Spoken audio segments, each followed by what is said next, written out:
안녕하세요. 생물계열 우쌤입니다. 안녕하세요. 반갑습니다. 네, 반갑습니다. 우쌤, 네, 오늘은 어떤 책 소개하실 건가요? 네, 오늘은요, 이 책입니다. 네, 책의 미로, 책의 지도라는 제목의 책입니다. 이 책은 2021년 2월 달에 나온 책이에요.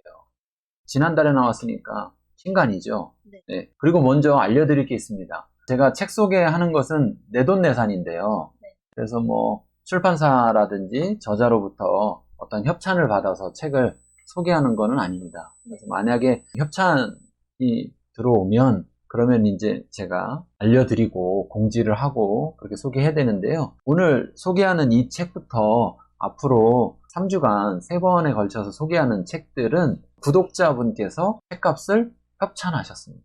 구독자분께서 어떤 책이든 괜찮지만 어쨌든 책을 소개해 주세요. 그 책 소개하실 때 이 돈으로 책을 구입해 주세요. 이렇게 말씀하셔서 이 책을 구입했습니다. 그래서 내돈내산이 아니다. 네, 요거를 알려드립니다. 꼭 PD님께서 자막에 내돈내산 아니에요.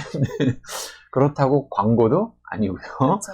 그렇다고 이걸 또 협찬이라고 하기에도 그렇죠. 출판사나 저자가 협찬을 해서 그들한테 이익이 돼야 되는데 그게 아니고 책을 소개받는 분, 구독자분께서 협찬하신 거라서 굳이 꼭 밝히지 않아도 될 수 있는 문제인데 그래도 밝히는 게 좋을 것 같아서 먼저 밝히겠습니다. 네. 자, 이 책은 책을 읽기 위한 그런 것의 책입니다. 어떻게 하면 책을 잘 읽을 것인가, 책을 잘 선택하나, 또는 책을 이제 많이 사면 책을 보관하잖아요. 네. 그럴 때 책을 어떻게 보관하느냐, 이런 것에 대해서 소개하는 그런 책입니다. 제가 그냥 책도 소개하지만 이 책을 보면서 이건 독자분들한테 한번 소개를 해서 그래도 책에 관심 있는 분들은 집에 책들도 좀 어느 정도 있으실 테고 책을 이렇게 막 꽂아서 관리하실 텐데 어떻게 관리를 하시는 게 좋을까, 이런 것도 좀 도움이 됐으면 하는 면에서 이 책을 소개하려고 합니다. 먼저 이 책은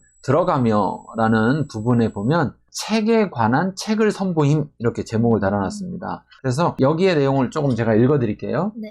여기 책을 한 권 선보이고자 한다. 그런데 여느 책과는 달리 책 읽기에 관한 책이다. 게다가 그리스도인들을 염두에 둔 책 읽기 안내서이다. 이렇게 말했습니다. 그러니까 일반인들이 아니라 그리스도인들을 염두에 둔 책 읽기 안내서다.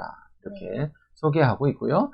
그 다음 1부, 2부 이렇게 목차가 되어 있는데요. 1부는 책의 미로, 2부는 책의 지도, 이렇게 표현되어 있습니다. 그런데 1부 책의 미로에서는 상기한 자전적 과정을 여러 각도에서 비추어 보았다. 이러면서 앞부분에서 이제 본인이 자전적으로, 그러니까 자기가 쭉 지금까지 인생을 거쳐서 책을 읽은 그런 과정을 통해서 소개한다고 하는데요. 책집이 생긴 유래를 밝힌 후에는 책을 읽는 이유, 책을 읽는 방법, 책의 분류를 차례로 서술했다. 그러고 나서는 그리스도인의 성숙을 촉발시킨 면에서의 책 읽기를 관계와 질문의 측면에서 조명했다.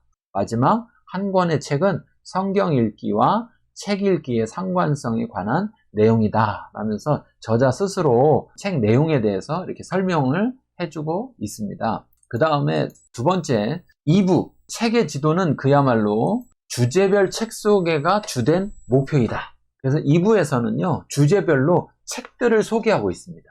그래서 주제에 대한 이야기도 잠깐 하고 그 주제에 맞는 책들도 소개하고 있어서 이 책을 읽으면 이 책 내용 안에 많은 책들을 소개하고 있으니까 이런 책도 있었네? 이런 책이 있구나. 이런 주제는 이런 책을 한번 봐야 되겠구나 하고 참고하셔서 또 그런 책들을 구입해서 읽어보시면 좋을 것 같다라고 생각이 듭니다. 그래서 2부 책의 지도는 그야말로 주제별 책 소개가 주된 목표이다. 여기서는 크리스천 마인드, 세계관, 영성, 학문과 신앙, 책 중에 책의 5가지 주제를 하나씩 다루었다. 각 주제는 1. 주제의 의미 및 연관사항, 2. 주제 내의 범주들, 3. 저자, 책자, 관련한 해설로 구성되어 있다.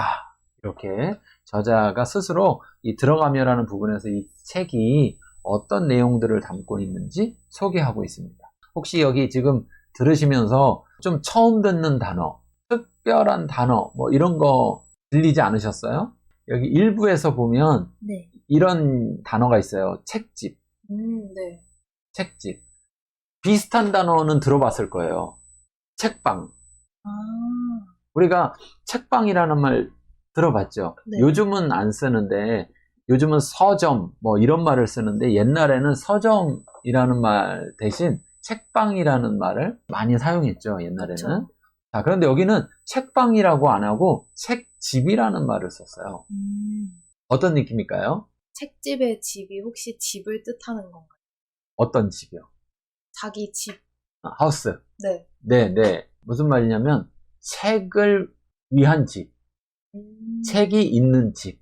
그러니까 우리가 집에서도 방에 이제 책방이 있잖아요. 책만 쭉 모아놓은 방이 있으면 그 방을 책방이라고 하잖아요. 네. 그렇죠? 아니면 서재 이런 말을 쓰잖아요. 네. 그런데 이 저자는 책이 너무 많아요. 책이 너무 많다 보니까 집에 책방, 서재만으로는 책을 다 둘 수가 없어요. 그래서 어떻게 했느냐? 집을 둔 거예요. 책을 놓기 위한 집. 그리고 그 집은 자기만이 아니라 다른 사람들도 와서 거기서 책을 볼 수 있도록.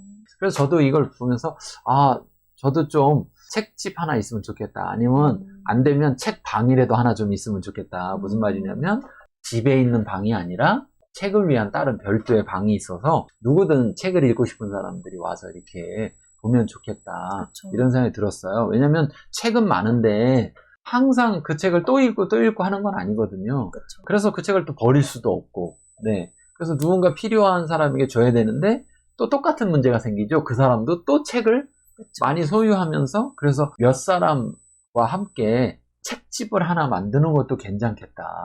네. 그래서 거기에 각자 갖고 있는 책들을 다 가지고 오면 많은 사람들이 볼 수 있는, 사가는 게 아니라 거기 와서 차도 마시고 책을 보면서 뭐 이렇게 할 수 있는 그런 부분. 그래서 이게 책집이다. 이렇게 말하고 있고요. 두 번째에서는 이런 게 있어요. 책 중에 책. 뭘 것 같아요? 책 중에 좋은 책을 말하는 거 아닐까요? 한 권. 책 중에 책. The book of books. 이렇게 하겠죠. 영어로 표현한다면. 그쵸. 네. 책들 가운데서 하나의 책. 그럼 어떤 책일 것 같아요? 책들을 다 얘기할 수 있는 내용을 담은 책이지 않을까요? 네. 그런 책이 있을까요? 글쎄요, 저도 잘 모르겠어요. 네. 우리가 영어로 쓸 때 the book 이렇게 더를 붙여서 the book 이렇게 쓰면 네. 또 다른 의미도 가져요. 그러니까 그 책 또는 유일한 책 이런 의미잖아요. the book이라는 게. 네. 근데 그렇게 하면 또 다른 의미를 갖는데 그게 뭐냐면 바이블이에요. 성경. 네, 성경. 그래서 여기 책 중에 책이라는 건 바로 성경을 가리키는 거예요. 그래서 저자는 책 중에 책이다 이렇게 표현했습니다.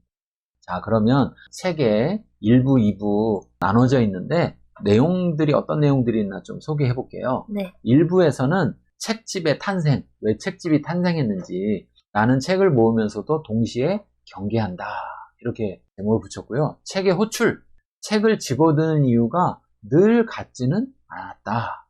다음 독서의 묘수, 내가 경험한 바로는 3가지가 중요하다. 독서할 때. 그 다음에 분류의 미덕, 책은 무리짓기를 좋아하지만 스스로 움직이지는 않는다. 그 다음에 균형의 추, 때로는 작은 책들로 중심이 잡힌다. 다음 물음의 순환, 책은 답을 주면서 또 다른 질문을 던진다. 마지막 한 권의 책, 그 책을 제대로 읽으려면 수많은 책들이 필요하다. 네, 이렇게 표현하고 있고요. 2부 책의 지도에서는 크리스천 마인드에 관한 책 읽기, 한국 그리스도인은 왜 생각하지 않을까? 세계에 관한 책 읽기, 당신이 보는 세계는 이미 당신 안에 있다.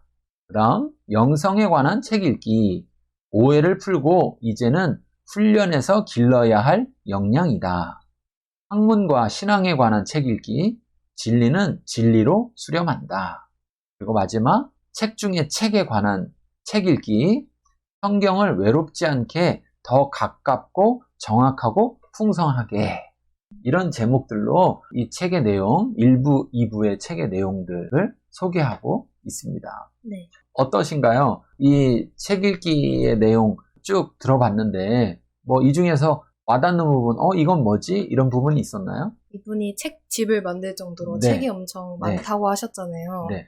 맨 처음에 얘기를 한 게 책집의 탄생이라고 네. 제목을 하셨는데 거기에 관한 내용으로 네. 책을 모으면서도 동시에 경계한다고 네. 하셔가지고 네, 어떤 네. 의미로 경계를 하시는 건지 궁금하네요. 네, 그렇죠. 일단 먼저 거기에 나오는 내용을 한 구절 제가 읽어드릴게요. 네. 나는 오늘도 책집에 앉아서 책과 벗하며 지식을 탐구하는 중이다. 나의 책집이 하나님을 모신 성소가 되고 집착의 괴물이 사는 본거지가 되지 않도록 안간힘을 쓰면서 말이다. 그러니까 이렇게 말하죠. 책집이 하나님을 모신 성소가 되어야지 집착의 괴물이 사는 본거지가 되지 않아야 한다. 무슨 말이냐면 이런 겁니다. 저도 이제 책을 사다 보면 자꾸 책을 더 많이 막 사려고 하는, 그래서 책을 모으는 거예요. 야, 내가 책이 몇 권이야? 5천 권이야? 10,000권이야? 나 책 2만 권이야? 그렇게 책을 모아서 읽으려고 하다 보니까 모으게 되는데, 모으다 보면 자칫 잘못하면 책을 읽기 위해서 책이 모여지는 거지 모으기 위해서 책을 모으는 게 아니잖아요. 그렇죠. 네, 그런데 잘못하면 읽지도 않으면서 이런 책도 있네? 저런 책도 있네? 그러면서 그거 나도 갖고 있어야지. 저거 나도 갖고 있어야지. 그러면서 책을 모을 수 있다는 거예요. 저도 이제 가능하면 책을 많이 안 사려고 노력을 해요. 그런데도 책을 많이 사죠. 근데 이제 서점에 가서 책을 이렇게 보면서 어떤 책들은 일부분만 내가 알고 싶고 어떤 책은 처음부터 끝까지 다 알고 싶고, 그러면 적어도 절반 이상의 책의 내용을 내가 봐야 될 필요가 있다라고 느끼는 책만 사요. 절반이 안 되는 부분이 내가 필요로 한다. 그러면 그냥 다 읽어요, 거기서. 네, 읽고 그냥 그렇구나 하고 머릿속에 놓고 오려고 그렇게 노력을 해요. 그렇지 않다 보면 책을 너무 많이 사야 되기도 하고, 그렇죠. 네, 그리고 책을 사서 다 읽는 것도 아니기 때문에 그런 점에서 이야기하고 있어요. 네. 자, 책을 읽을 때 왜 읽으냐, 네. 네, 이거에 대해서도 저자는 이야기하는데요. 두 번째, 책의 호출에서 이렇게 말합니다. 내가 지금까지 책을 읽은 이유를 대략 되돌아보면 서로 맞물리는 세 가지 이유가 모습을 드러낸다. 첫째, 무엇보다 나는 자극을 받고 싶어 책을 읽는다. 둘째, 내가 책을 읽는 것은 호기심 때문이다. 셋째, 나는 필요를 충족하고자 책 읽기에 몰두한다.